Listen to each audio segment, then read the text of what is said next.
Good afternoon, everyone. My name is Roni Rufian. Thank you for participating in our Inside Careers in Mathematics program in collaboration with UCLA's Department of Mathematics. We're very excited to be here this evening. I'm going to take a few minutes of your time to talk about some of the resources from the Career Center, and then I'm going to introduce Christina Marie from the Math Department, who's going to talk to you guys about the Math Department and moderate the panel. We have 4 wonderful panelists joining us this evening, so thank you for being here tonight. So let's go ahead and get started. Again, my name is Roni Rufian. I'm a career engagement educator. I'm the liaison to the Physical Science and Math Department.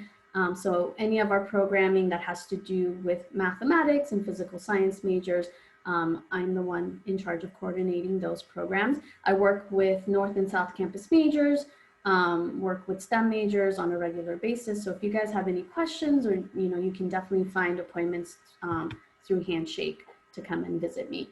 Quickly, I'm going to go through some of our resources at the Career Center. As you guys all know, all of our programming is virtual now. We do have our one-on-one appointments. Those were the Handshake appointments that I was just referring to. You're more than welcome to come and talk to me about career path and what is it that you would want to do with your major, or if you're interested in a career path or opportunity that requires a little bit more math or working with numbers or being very analytical and so on. I'm more than happy to speak to you guys about that. We also have our virtual drop-ins. Those are 15-minute sessions with either a career engagement educator or one of our career peers. Those are students we train to help us as far as critiquing your resume, talking about internship strategies and so on. So you're more than welcome to join one of those sessions. We have tons of programs posted on Handshake. All our events and workshops are on Handshake. They're available for you guys to see and join. And all of our programs are recorded, so they will be on the UCLA YouTube channel. So you're more than welcome to take a look at those pre-recorded programs as well. Kind of running through this a little bit quicker. On-campus recruiting typically happens in the fall quarter. So you'll notice that a lot of companies, especially in the field of finance, accounting, consulting, tend to recruit students in the fall quarter. So you're more than welcome to, again, use Handshake, come and see us. We'll help you navigate Handshake as well. Some of our wonderful online resources. Again, I'm more than happy to help you guys with your resume, cover letter. VMOC is one of our platforms in which you can go ahead on VMOC and have your resume critiqued on there. It's a great resource, again, for students who just can't get around to schedule a counseling session. You can go onto VMOC and get your resume critiqued and then have one of us take a look at it. But you can see there's a lot of great online resources that I would have you take advantage of and take a look at. For those of you who are seniors, I would highly encourage you to take advantage of our resources at the Career Center. Unfortunately, your access to work with one of us is over 3 months after you graduate. So if you're finishing and graduating in June, you have access to work with me up through September. But then you do have access to Handshake for 1 year after. And again, since all our programs are virtual and they are being recorded, you will have access to those programs and resources as long as you like on YouTube and on our website. I'm going to be turning it now to Christina Marie, who's going to be introducing the panel and talking about some information from the math department. And then I will also be keeping an eye on the chat. So if there are any questions on the chat, feel free to put it in there. Christina Marie will talk about the format and how you guys can address your questions to the panelists as well. Thanks, Roni. Okay, let me go ahead and share my screen with you all. Perfect. Can you all see that? Okay, great. Hi, everyone. My name is Christina Marie Santillan. I'm a staff member in the math department. Excited to introduce you to our panelists today, but I just have a couple of quick announcements before I do that. As you can see here, we have our mathematics advising within the department, in addition to the advising that the Career Center does that Roni just went over for you all. So we first have our virtual drop-in advising with academic counselors in the department. If you have questions about course logistics, what order you should be taking your classes in, if you need help with choosing a major or minor, or you need more information about one of our specializations, or if you just want more information about job and research opportunities, our academic counselors are a great resource. And then second, we just started this fall doing virtual advising with math faculty. And so that's really exciting because they're able to answer more specific questions you may have about math courses, course material. They can also provide more information about, things like how to be a successful math major from a professor's perspective, and provide, information on how to best prepare for grad school. So we have a link here if you wanted to look at the advising schedule and a list of our advisors. Most of them are either drop-in or by appointment only. So you can find all of that there. I'll go ahead and put that link in the chat as well, just to make it a little bit easier. And then, let's see. And then next up, we have some math merchandise available online. So on the left side, we have several different t-shirt designs, all created by either our students or postdocs in the department. We have a t-shirt contest each year. And so the one here on the left is one of our most popular designs. It's actually all our different research specialties that spell out UCLA. And then on the right here, also exciting, brand new, we have our new department sweatshirt. It's just plain black there with the math logo on the front. So if you're interested in any of our merch, you can go to that link there and order them online. And that's all from me. Just to get started here, let me go ahead and stop sharing. Okay, perfect. And so now we're going to get started with our program. Just to kind of give you an overview of how today's going to go. So we have 4 alumni, professionals who are going to share about their professional journey and any career advice they may have or tips about how to get into the industry that they're currently in. We're going to have each speaker talk for about 10 to 15 minutes. And then after each speaker, we'll allow for about 5 minutes of questions. And then at the very end, or along the way, if questions come up for you, you can feel free to use our chat feature. And then at the very end, we'll also have a few minutes of Q&A just to make sure that we don't miss anything. And without further ado, let's go ahead and get started. Our first speaker up is Wendy Lei.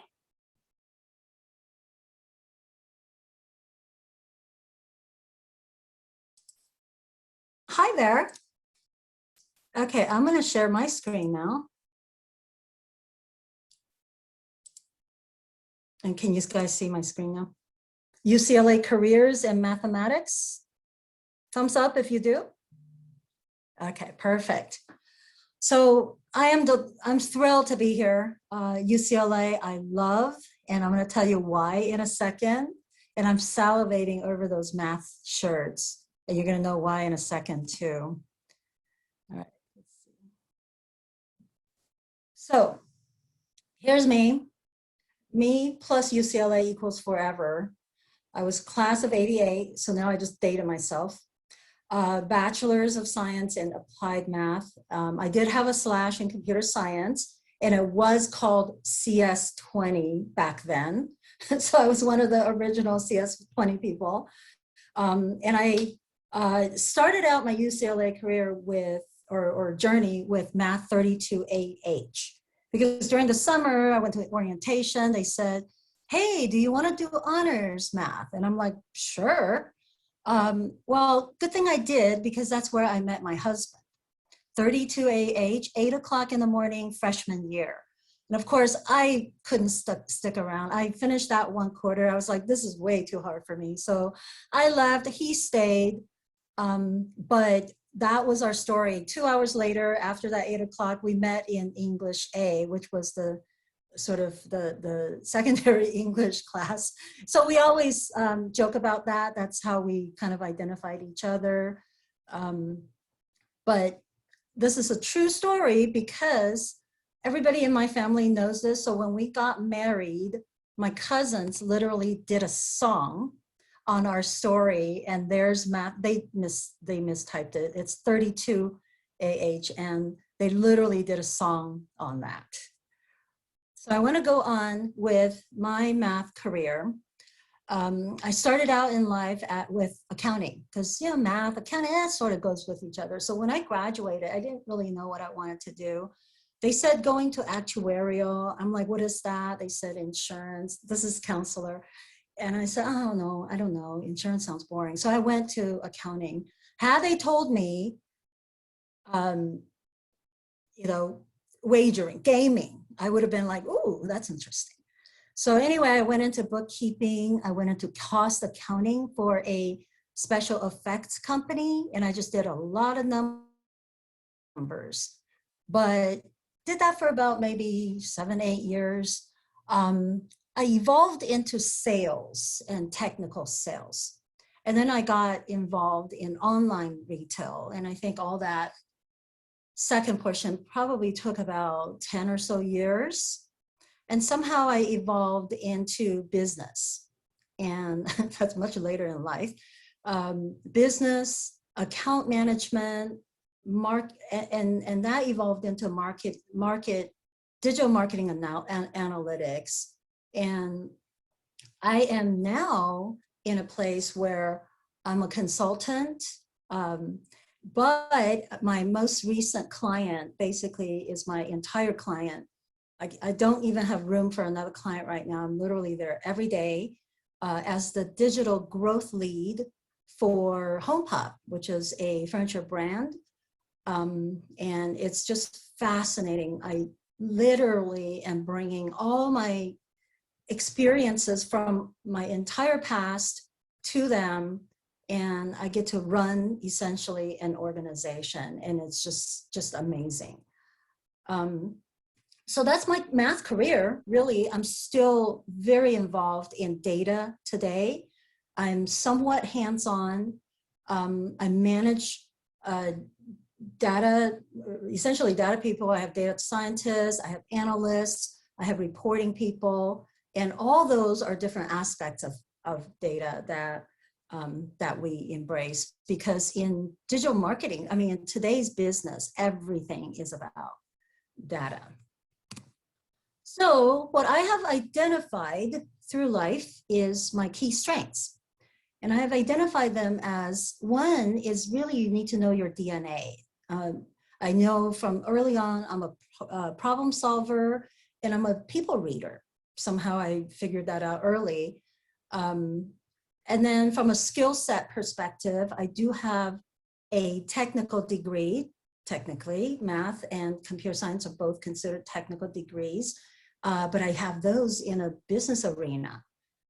So I have found that to be a huge advantage to being in a more general sort of area, and you know, you come with the technical degrees. Of course, the circumstances have been interesting that I have evolved through so many different roles. I think I would consider myself more experienced in the width of various aspects of business over the depth and I think you'll find some of my fellow panelists to be more in the depth and the width. And I do find myself more width, and then when it comes to depth, you know, I need to leverage some of these amazing people. And then just the compounded outcome from these different strengths that you will discover of your own. I find myself to be a glue, a bridge, a translator. I'm a glue, a bridge, a translator between the technical people and the non-technical people, between the senior level and the staff level, and even bridging cultures. I have found myself to just be in the middle of all these and really appreciating these across the board. So it's actually quite simple. My key takeaways are, what's your DNA? What is the one thing you naturally do better than others? And guess what? You're not going to find out until you do them. You try to do things, you discover you're good at some things, you discover that you're horrible at some things, but that you can overcome that. And you discover some things that you're just horrible at and that you have no interest in trying to overcome them. You got to figure out what your DNA is. The skill set. My technical degree really gave me the advantage even though I don't program anymore today, even though I don't really do math, my son is almost 13. I can almost help him with math a little bit these days, but he comes home, they got common core math. They have different ways of learning stuff nowadays. And every time he says, hey, can somebody help me with this? I'm like, go to daddy. My husband's the one that finished the honors math, remember? So I'm like, go to daddy. He's way better. But, just those technical skills really help me in everything I do. A lot of people, especially in the digital marketing space, some see, well, let's just say that they typecast and look at me and figure I don't understand what they're saying. And I quite often get to surprise them. And I always find that to be really fun. Your circumstances, explore, discover, test, figure out what energizes you and what doesn't. Because the thing that energizes you will be the thing that you're naturally good at over other people, and it's naturally the thing that you're going to do better than other people. And the most important ingredient is attitude, and I know everyone will tell you this, but I will say this, what I have learned is nothing is beneath your pay grade, and do not be limited by your own abilities. Think big, but be willing to do really whatever it takes. Quite often I have found that I'm just more willing to try things. It's not about being below your pay grade, because if you do it, you figure it out, you can always figure out a way to get someone else to do it. But I have always discovered that in everything I do, the willingness to risk, the willingness to try, will always get you into a better place. And the people you work with, they will see that, and they will absolutely reward you on that.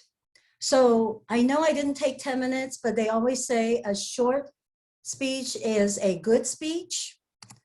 So I am open to questions. And you're welcome to look me up on, I say look me up on LinkedIn, but I'm like everywhere in those places. But look me up on LinkedIn. I'm happy to answer any questions you have, even on or off. And my name is relatively unique. If you search for that name or on some of the other properties, I am a surf and Bruin. It used to be surfing Bruin until the character limits became a problem. And so now I always go by Surf N Bruin. And my husband and I also own the URL uclabruin.com without the S.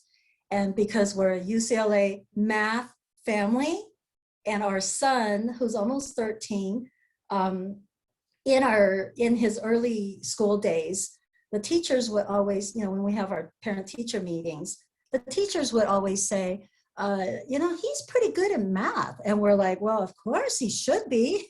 And so we're happy to be a UCLA math family. And I'm open to any questions anybody might have. And you might have to unmute yourselves. Thank you so much, Wendy. Okay, if you guys have questions, you can go ahead and use the raise hand feature, and then maybe Wendy can call on you. I could try. I don't see any hands yet.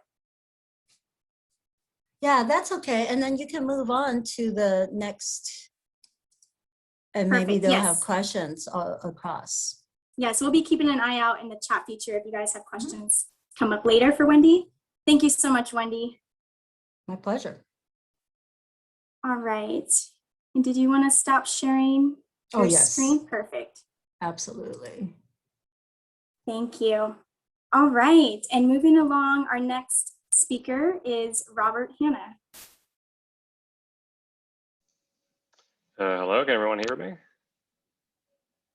Yep. Okay, cool. I don't have slides, but I'm talking from notes. Yeah, just a little background. I got my bachelor in math and advanced science from University of Sydney. I'm originally from Australia, and then I moved to the US to get my doctorate in applied math at UCLA.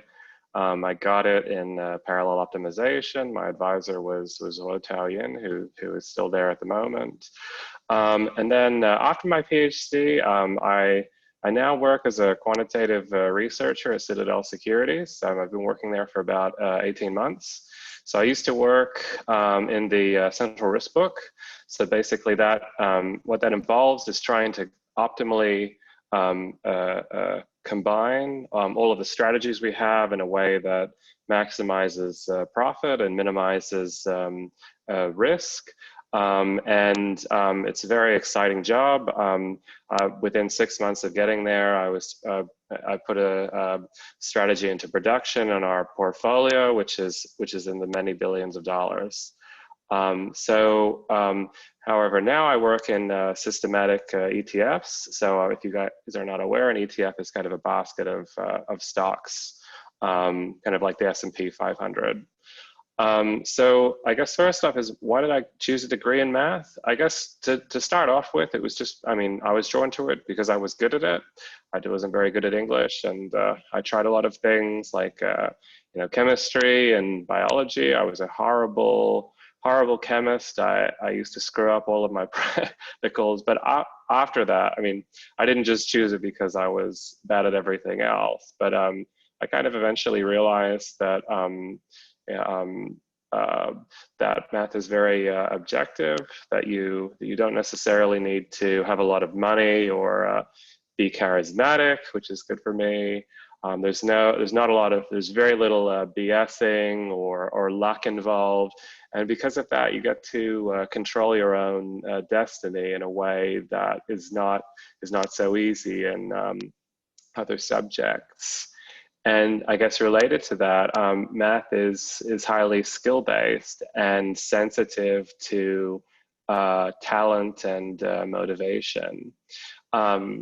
So what that means is that if you're more motivated, if you're more if you're more skillful, it's much easier to differentiate yourself in this field than other fields, perhaps. And I guess thirdly is that math is very generalizable. If you can do math, you can probably do anything quantitative. If you don't like what you're doing, it's a lot easier to change than if you do something very narrow. So I mean, I'm not bad mouthing art history, but if you study that, you may not have a huge number of options if you figure out that you don't like it anymore, but you're never going to have that problem in math. And then also, which is probably what drew me to it, is that it's obviously extremely interesting. You're never going to run out of things to discover and learn about if you do math. It really is kind of infinite. Lastly, there's very little kind of filler. I mean, yes, you still have to grade papers if you become a professor or a grad student, but there's no cleaning test tubes. There's no repetitive lab test. It's just you, a piece of paper, some colleagues, maybe a computer, and whatever you can do with that. So after my PhD, or when I was getting to the end, I considered many possibilities. So the first one obviously was academia. So I wanted to be a professor for a long time, but I eventually decided that I wasn't passionate enough to make the sacrifices necessary. It wasn't exactly right for me. I looked into tech as well, which is obviously very exciting. But I felt like all of my friends were going and working for Facebook, working for Google. I wanted to try something different that they hadn't considered. And so instead I decided to work in finance. And I did that because it's very competitive. My colleagues are brilliant, and I felt like I could have a higher impact. So, you know, while working at Google is obviously a fantastic job, there's so many people at Google that it can be kind of hard to stand out.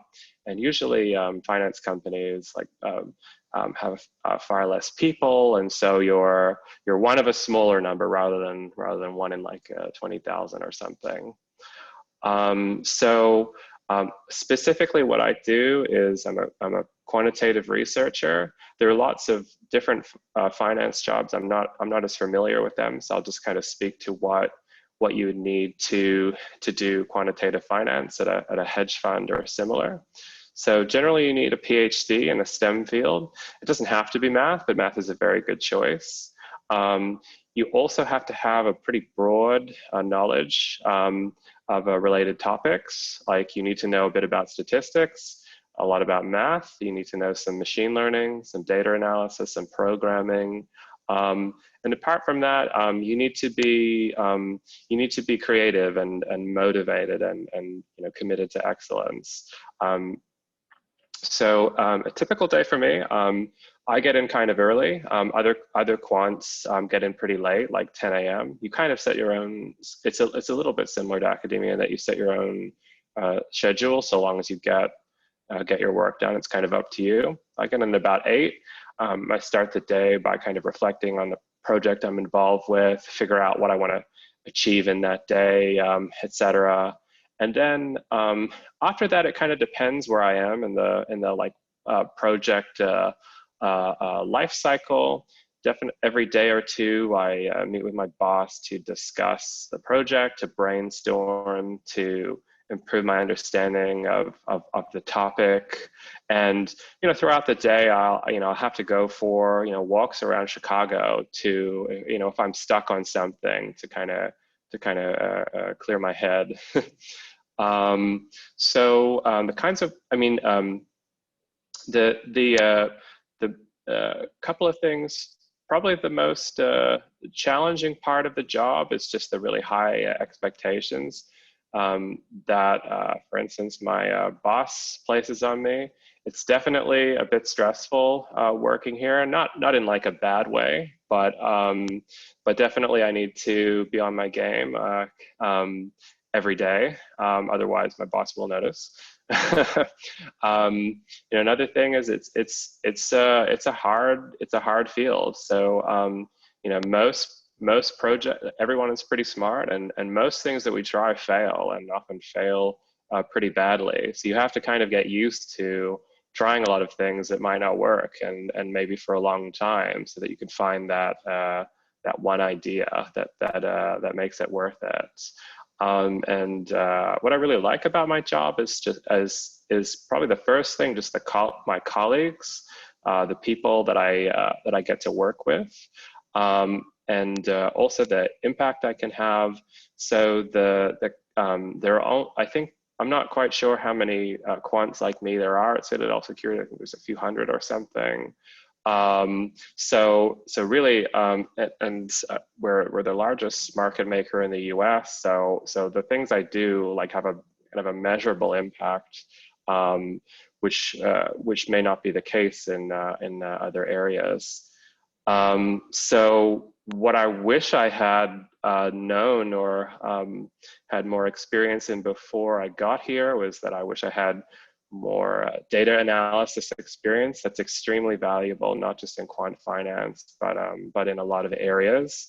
And definitely coding experience, that's incredibly valuable as well. And you can use it in a lot of different areas.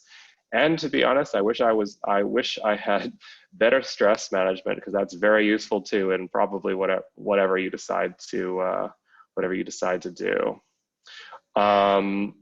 So if there's any advice I would give on pursuing this kind of path or similar, is that you have to be very committed. You have to like what you're doing. If you just like the idea of what you're doing, that is you're going to burn out really quickly, and then you'll have to figure out something new. You have to have like a broad base of knowledge, as I said. You definitely want to take all the machine learning courses you can, take some basic, data structures, computer science courses if you can.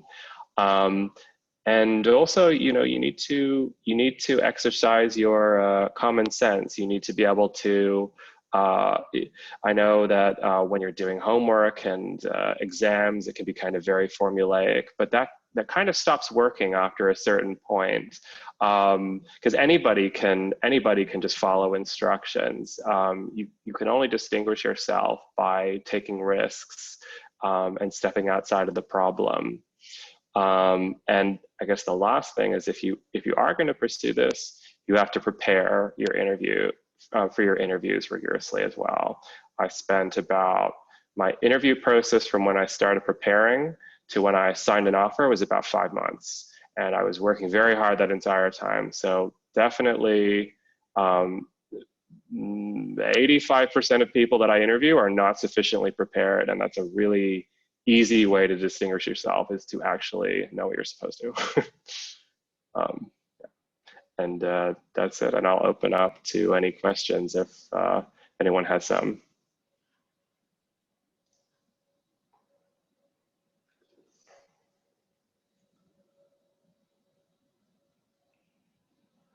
Okay, I see a question here.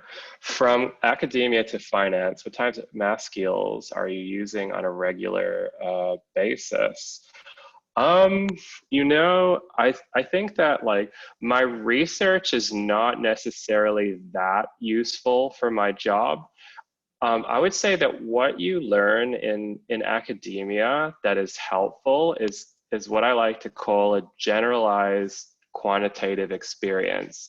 If you have a lot of practice solving like any kind of quantitative problem, that is going to transfer to other problems that are not necessarily related, where you're not necessarily using the same theorem. So like if you go and study optimization like I did, that's going to help you in any kind of quantitative field that you want to pursue. Most people don't use their research in their eventual jobs unless they become professors, but they use the kind of general skill set, the ability to set up a problem and to wrestle with something that you don't understand. That's kind of what you end up using. Courses and research. Looking back at the courses and research you've done so far, do you find that there were specific parts that you find tremendously helpful? Yeah, you definitely want to take, machine learning and computer science. I keep telling people that ask me this, just doing a couple of machine learning courses. If you go into a quantitative field, just doing those couple of courses, you're going to increase your lifetime earnings by an amount that's in the millions. I'm not even kidding. It's crazy not to do machine learning while you're at UCLA, while you have the time and the opportunity to do this. It's only a course or two. It's not that much time investment, and the payoff is massive. So no excuse. Do you have any books, articles, resources that dive into the type of math that is used in your world? I don't, and it's a little bit, there's some intellectual, it's a little bit secretive. I would say that I'm not using anything super advanced necessarily. You just have to have a really solid background in everything, and probably a doctorate in pure applied math to do my kind of work. Yeah, you said there are only a few hundred quantitative researchers in the country. Oh no, not in the country, in the company. There's only a few hundred in the company. And the reason that there are only a few hundred in the company is because finding the people that can do the kind of work that we do is really hard. We're always interviewing people. We're looking all corners of the earth to find people, but it's hard because there's a lot of competition from other companies and from Google. Regarding learning about machine learning, do you recommend taking machine learning courses through CS department at UCLA? Yeah, I mean, wherever you can get them, you might miss out on the math machine learning course. You can do the CS one. It kind of doesn't matter. Like, honestly, just do all of them. Do all of them that you can do, so long as they're not like overlapping. It kind of, any course you take at UCLA on machine learning, it's going to be good. Just make sure that you take them wherever that is.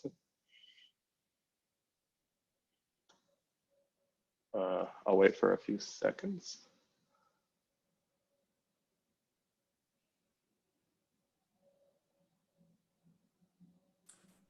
Seems All like right. that's probably it. Yep. Perfect. Thank you so much, Robert. Some great advice there. Yep. All right. Moving along. Next up, we have Emily Surrell.